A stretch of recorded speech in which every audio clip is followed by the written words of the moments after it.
President Marcos's fifth SONA laid out his administration's accomplishments, priorities, and promises for the remaining 2 years of his term. But beyond the policy announcements, how effective was the speech itself in communicating the president's message?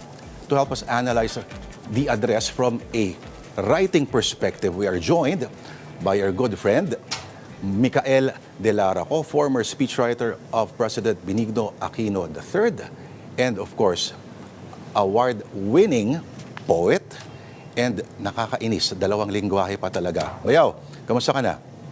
Yo, long time. Salamat for having me here. Alright. Ang weird ito, matagal na kami magkaibigan ni Micael. Never namin pinag-usapan ang pagsusulat ng speech. Pero, okay, Kael, alam natin na hindi lang isang taong sumusulat nito, no? Sabi nga ni Butch Dalisay, barangay daw ang sumusulat ng isang talumpati. Pero, paano ba ang proseso nito? Kael, pwede mo ba kaming bigyan ng sino ba unang gumagawa ng draft, kanino nang gagaling, etc.? Well, pagtawid pa lang ng Pasko, minsan talaga nagpapalabas na Lord yung comms office niya ng mga memo sa mga department heads, sa mga agencies na magsisimula na tayong mag-craft ng SONA. Tapos pahingi na listahan ng mga achievements ninyo. Actually, unang sinisimulan yung SONA Technical Report. It's supposed to be an appendix. Galing yan sa mga agencies, very technical, very detailed and data-driven yon. Pero yung crafting itself, pag pumasok na yung information na yon, the entire communications apparatus, uupo na yung mga boss natin dati, sina Sir Manolo, Quezon, Ricky Carandang, I think. Nandito ngayon. Uupo lahat yan, tapos pag-uusapan na, ano yung thematic dito, ano yung titingnan. Kasi hindi siya pwedeng maging isang laundry list lang na ililista mo lang. Even the laundry list, napakahaba niyan, daan-daang pahina yan, pipilian mo siya, and the curation itself yields a certain theme. Ano bang tema? Anong gusto nating iparamdam sa sambayan ng Pilipino? Merong mga punto, no? Halimbawa sa mga talumpati ng Pangulo, na minsan, sasabihin na iba, nakakagulat kasi parang, yung hindi, kumbaga, hindi tugma sa karakter, pero patok siya. At minsan makikita ng iba yung kamay nung nagsulat ng talumpati. Malaking bagay yung, of course, si Pinoy ang unang nagbigay ng talumpati in Filipino. Diba? Kael, ano? Ito ba'y napakadaling desisyon lamang nung sinisimulan ninyo or may debate pa ng konti? I remember when I got in, lalo na nung unang-unang SONA, no? Pagpasok, medyo halo-halo pa siya. Medyo may English, may Filipino, and parang back then, syempre, kina-craft pa lang, initial draft. Parang nung napansin namin na marami ng passages na Filipino, parang, diretso yun natin, Filipino na to. Parang ganyan. It will stick out like a sore thumb yung mga English passages, lalo na kung wala siyang driving logic, no? Tapos, nung nagsimula yung unang SONA na Filipino yung pagkakasulat, succeeding SONAs, syempre ano na yon, challenge na yon talaga. There will be passages from time to time, lalo na yung mga directed sa diplomatic corps, na ini-English talaga siya, pero very short passages at lagi may karugtong na Filipino. Kanina dun sa SONA, nung pinapanood ko siya, no, for example, may logic nung si Pangulo Marcos nagsalita ng Ingles tungkol sa tax cuts. Kasi very middle class na idea yan, ano? Very middle class yung tuon nung mensahe. Minsan, yung meron siyang tungkol sa digitization ng disaster, parang iniisip ko, ano ba yung logic, ba't in English pa to? Sa bandang dulo, of course, yung peroration, kung tawagin yan, yung when you're wrapping up the speech, no? Sa bandang dulo, merong mga English parts talaga na sinulat siya, and you know it was directed toward the diplomatic corps kasi nga tungkol sa ASEAN, sa international cooperation, at kinabig na niya papa-Filipino nung irarap up na yung buong talumpati. Meron akong stupidong tanong, ano? Kailangan ba para magkaroon ka ng magandang talumpati, magaling magsulat?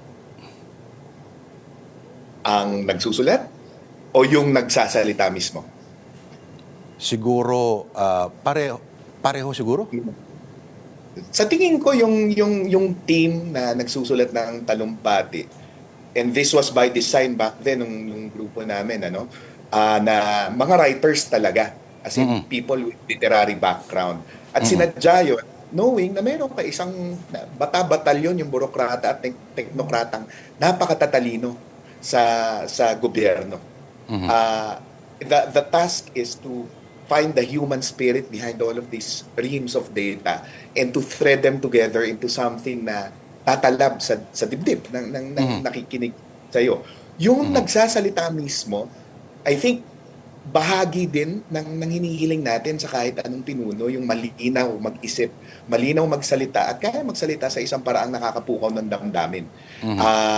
Maraming mga taong ganyan at in varying degrees, yung mga naging pangulo natin, magmula nung nahuso on television, makikita naman natin how good of a rhetorician our past presidents were. But from my own experience, ang malinaw sa akin, si Pangulong Aquino, siya yun. Yung sinasabi niya, hindi taliwas dun sa nasa papel. And sa totoo lang, nung sinusulat namin siya, a lot of the time, dinidikta niya, nagre-riff siya ng nagre-riff. And yun nahalos yun, tatranscribe lang namin. Wala naman transcribe noon. Naka-type kami, sobrang bilis. And then much of the time, yung trabaho, linisin, i-structure, i-extend yung mga malalakas na ideas or putulin yung mga idea na hindi na dapat kasama sa talumpati. Bottom line, kung tatanungin parang dapat ba mahusay magsulat? I think ang simpleng sagot, dapat mahusay mag-communicate. Dapat malinaw mag-isip, malinaw magsalita. Ang mga hirit gaya nung Eddie Wow, parang yun, marami nagulat doon at you can't help but smile at may presidente na ito ba ay may tinatarget na audience or wag mo sabihing adlib lang to, Mikael ko? Hindi. Parang nung isang taon, nakarang taon, di ba, merong mahihiya naman kayo kay Pangulong Aquino, dati merong Eddie Wow. Itong mga to, tinatarget ba niya yung audience? Oo. Yung buong talumpati is basically an exercise in targeting the nation as a whole. Ano ba yung sentimentong tatawid sa bawat Pilipino? Ano yung commonality ng sentimiento natin? At ano yung sentimiento mismo nung nagsasalita na kahanay ng sentimiento ng taong bayan? At back then, we remember all of these issues na lumalabas at very Eddie Wow yung pakiramdam ng Pangulo noon. And hindi ko na maalala mismo eksakto kung lumabas yun sa bibig namin o kami mismo yung nag-encapsulate ng emosyon niya, Pero malinaw sa amin kung anong nasa dibdib ng Pangulo habang nagbibigay siya ng sa mga talumpati niya noon. Malinaw sa amin na napaka-Eddie Wow ng pakiramdam ni Pangulong Aquino ng mga panahon. I think yung damdamin niya ay may isang medyo kalaban siya sa oposisyon na I think this was in response yata sa isang hirit. Pero interesting yun. Hindi naman siya tumutol doon sa Eddie Wow. Hindi, kasi Hindi. bottom line, Lord, the principal is always the head speechwriter for himself and everyone else is basically mga staff, glorified typists, if you may, At kung anong lilitaw dyan, lalabas sa bibig niya, napakaraming iteration na pwede siyang tanggalin, na pwedeng magpadagdag. At kung lilitaw yan, if the principal is serious about his speechwriting process, walang lalabas sa bibig niya na hindi niya talaga inuohan o sinangayunan o talagang sinabi na dapat andito ito. May bahagi ba nung SONA kanina na narinig mo, that you felt could have been stronger or better developed, rhythm-wise, idea-wise, na mas may impact pa yung mensahe? Nako, maigsi yung oras natin, Bayaw Lord. Kasi, I think wala namang tutulig sa akin kung sabihin ko na hindi particularly memorable yung SONA kanina. A lot of times it was jagged, sprawled. I think a lot of times nabanggit ko na yung code switching, hindi laging melodic. Tapos ang isa dun sa mga napansin ko, may mga pagkakataon na yung tonality na hinihiling sa'yo. Una, tonality of urgency and dissatisfaction. Given sa kahit sinong national leader, lalo na sa Pangulo na nagsusona, given na ililista mo yung mga naabot mo. Pero I think yung sinubukan niyang ipinta sa simula pala Napakasimple nung gusto niyang ipinta na posisyon eh. Kaibigan ka pamilya, hindi yan ang kakampi ko. Kayo ang kakampi ko. And then even the curation, Lord, no? Yung curation ng mga pinili niyang achievements, oriented toward the common folk. Pamasahe, lalo na yung simula, no? All of these, yung mga pantalan, ganyan, sa magsasaka doon, ano? But gets, merong mga achievements, but you would have wanted, or if the intent was to position oneself as on the side of the people, you would have wanted a tonality of some more dissatisfaction and urgency. Yun yung hinikiling sa ganitong klaseng mga talumpati na parang hindi pa sapat yan. Alam ko nagawa natin to pero wala ako dito para ibuhatin yung bangko tungkol dyan dahil eto pa yung gagawin natin. Which brings me yung dun sa pangalawang sa tingin kong dapat sana na marami pang mga linyang ganito, no? Yung voice of command. A lot of times, yung mga sinabi niya, hindi atas kung mapapansin nyo. Wala akong narinig na tumatak sa akin na gawin mo to, gawin mo yan, gawin mo yon. It was, yung mga pinakamalakas na applause line kanina was really legislative.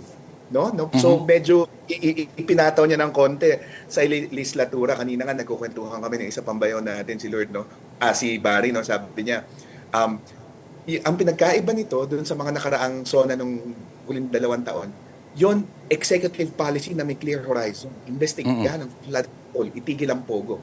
Ito yung, I think, malinaw naman din kasi na yung applause lines kanina, minsan naititimbre yan sa mga kaalyado, kaya ang lakas ng palakpakan. No?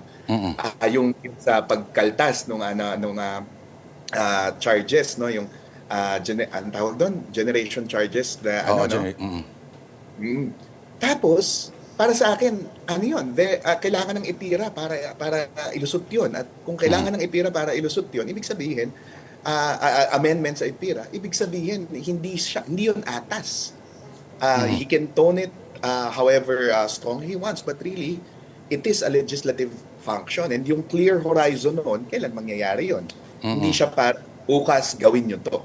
Isa siyang pakiusap na strongly worded.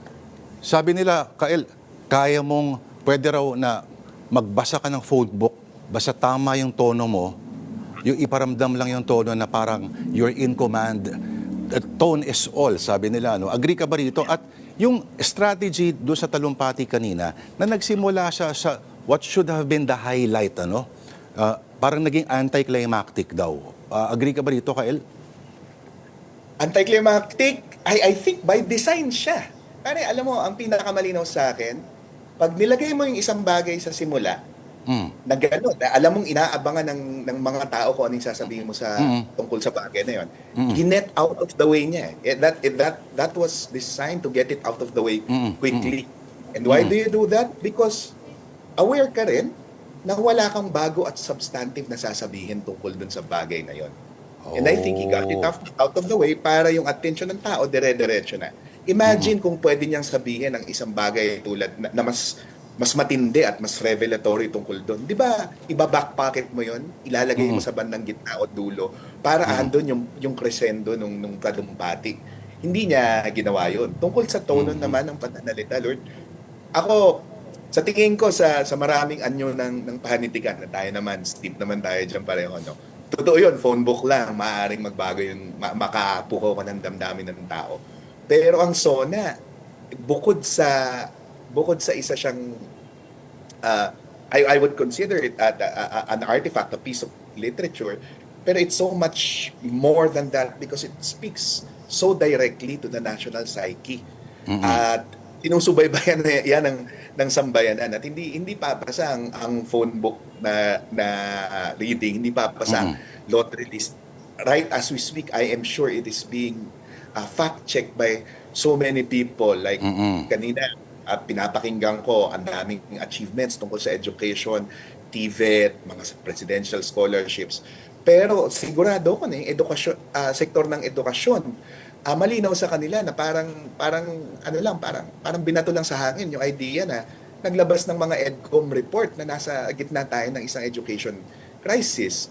Nasaan yung urgency and dissatisfaction and yung feeling na may malaking problemang dapat ayusin ito.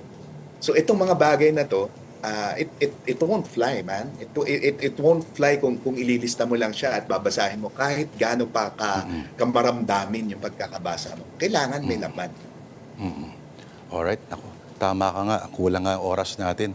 Maraming salamat, kita-kita sa Huwebes, Micael de Lara ko, dati pong speechwriter ng Pangulong Benigno Aquino III at syempre, award-winning ng Makata. Maraming salamat, Kael.